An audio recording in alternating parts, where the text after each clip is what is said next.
ಎಲ್ಲರಿಗೂ ನಮಸ್ಕಾರ. ನಾನು ನಿಮ್ಮ ಪ್ರೀತಿಯ ವಿನಯ್ ಗೌಡ. ನಿಮ್ಮೆಲ್ಲರಿಗೂ ಗೊತ್ತಿರೋ ಹಾಗೆ ಒಂದು ಇನ್ಸಿಡೆಂಟ್ ಆಗಿದೆ. ಆ್ಯಂಡ್ ಈ ವಿಡಿಯೋ ಮಾಡ್ತಿರೋದು ಏನಕ್ಕೆಂದರೆ, ಕರ್ನಾಟಕದ ಪ್ರತಿಯೊಬ್ಬರಿಗೂ ನನ್ನ ಕಡೆಯಿಂದ ಕ್ಷಮೆ ಕೇಳಬೇಕಾಗಿತ್ತು. ದಯವಿಟ್ಟು ಕ್ಷಮಿಸ್ಬಿಡಿ. ಕಳೆದ 4 ದಿನಗಳಿಂದ ನೀವು ಟಿವಿನಲ್ಲಿ, ಯೂಟ್ಯೂಬ್ನಲ್ಲೆಲ್ಲ ನೋಡಿರ್ಬೋದು, ಒಂದು ಮಚ್ಚಿನ ಕತೆ ನಡೀತಾ ಇದೆ. ಅದಕ್ಕೋಸ್ಕರ ನಾನು ಕ್ಷಮೆ ಕೇಳಬೇಕಾಗಿತ್ತು. ಐ ಆಮ್ ರಿಯಲಿ ಸಾರಿ.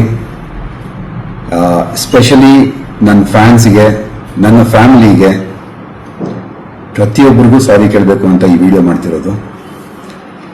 ಮೊದಲನೇದಾಗಿ ನನ್ನಿಂದ ತೊಂದರೆ ಆಗಿರೋದು ನನ್ನ ಫ್ಯಾಮಿಲಿಗೆ, ನನ್ನ ಹೆಂಡತಿಗೆ, ನನ್ನ ಮಗನಿಗೆ ದಯವಿಟ್ಟು ಕ್ಷಮಿಸ್ಬಿಡಿ. ಅದಾದಮೇಲೆ ನನ್ನ ಸ್ನೇಹಿತರಿಗೆ ತುಂಬ ತೊಂದರೆ ಆಗಿದೆ.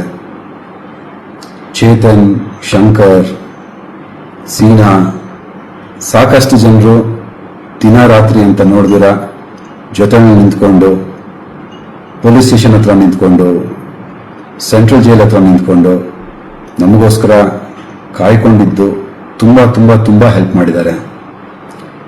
ನಮ್ಮ ಅಕ್ಕ ಅಪರ್ಣಕ ಮತ್ತು ನಮ್ಮ ಭಾವ ತುಂಬ ಓಡಾಡಿದ್ದಾರೆ. ಈ ಒಂದು ಪ್ರಕರಣಕ್ಕೆ ತುಂಬ ಹೆಲ್ಪ್ ಮಾಡಿದ್ದಾರೆ. ಆ್ಯಂಡ್ ನನ್ನ ಪ್ರೀತಿಯ ಮಾಧ್ಯಮ ಮಿತ್ರರಿಗೆ ಕ್ಷಮೆ ಕೇಳಬೇಕಾಗಿದೆ. ದಯವಿಟ್ಟು ಕ್ಷಮಿಸ್ಬಿಡಿ. ನನ್ನಿಂದ ತಪ್ಪಾಗಿದೆ ಅಂದರೆ ಒಂದು ಮಾಡಬಾರ್ದಂತ ಒಂದು ಮಚ್ಚಿನಿಟ್ಕೊಂಡು ಮಾಡಿರೋ ವಿಡಿಯೋ ಇಂದ ಇಷ್ಟೆಲ್ಲ ತೊಂದರೆ ಆಗಿದ್ದು. ಸೊ ದಯವಿಟ್ಟು ಕ್ಷಮಿಸಿ.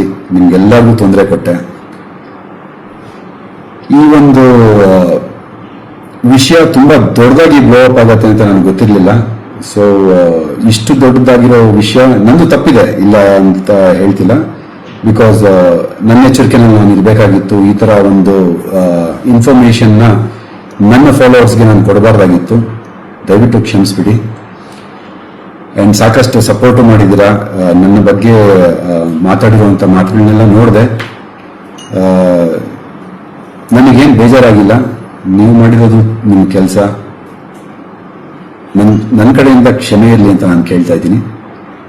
ಆ್ಯಂಡ್ ನೆಕ್ಸ್ಟ್ ಬಂದು ಪೊಲೀಸ್ ಇಲಾಖೆ ಅವ್ರ ತನಿಖೆ ಅವರು ತುಂಬ ಚೆನ್ನಾಗಿ ಮಾಡಿದ್ದಾರೆ. ಒಂದು ಸೆಲೆಬ್ರಿಟಿ ಅಥವಾ ಕಾಮನ್ ಮ್ಯಾನ್ ಅನ್ನೋ ಡಿಫ್ರೆನ್ಸ್ ತೋರಿಸ್ತೀರಾ.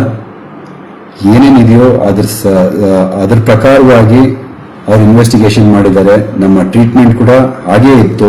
ಒಬ್ಬ ಕಾಮನ್ ಮ್ಯಾನ್ಗೆ ಹೇಗೆ ಟ್ರೀಟ್ ಮಾಡಬೇಕೋ ಹಾಗೆ ಟ್ರೀಟ್ ಮಾಡಿದ್ದಾರೆ.